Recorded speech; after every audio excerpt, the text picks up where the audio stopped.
Binibining Panikid, Gia de la Cruz.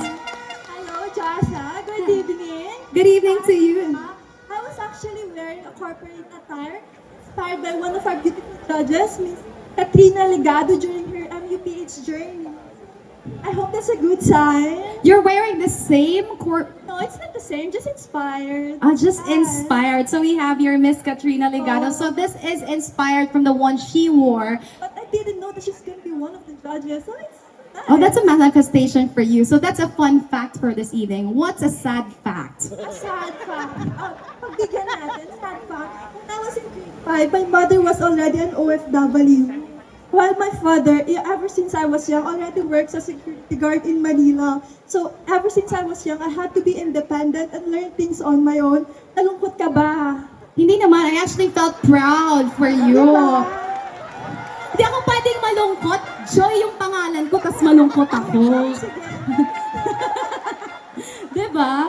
Pero I'm so proud of you. Being independent at such a young age is not an easy route for a child to go. So congratulations for making you it so much. and for making this way into life. I'm so proud of you at this moment. Now, Binibining Paniki, we are going to talk about Binibining Pura, your partner in this Yes. competition, Chantal de Osera.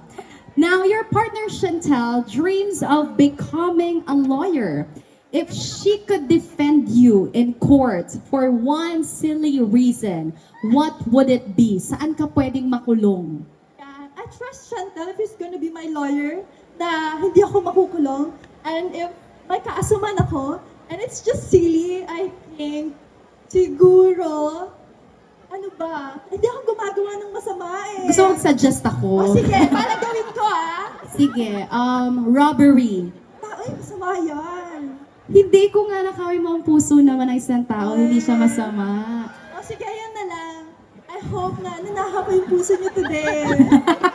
Chantal, ikaw na bahala sa akin dyan. O so, pag nanakaw ng puso ang magiging kaso mo. O kaya pwede, because we both share the same love sa samgyup. So pwede, sa atin lang, mag-samgyup kami, tapos mag 1, 2, 3 kami. Nag-suggest ka pa talaga. Diba? Try tayo. Huwag din kayo mag-leftover.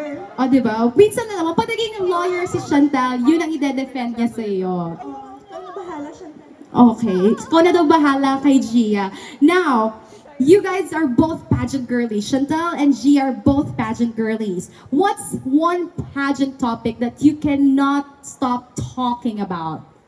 Actually, it's not important sa pageant journey, pero it's about the food.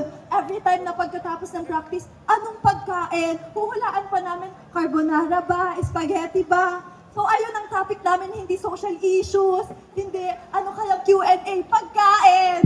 Pagkain. So, anong paborito niyong pagkain ni Chantal? Yeah, samgyup. Ako sisig talaga. Sisig. If magiging pagkain si Chantal, ano siya? Chantal, magiging pagkain, it would be a strawberry cheesecake.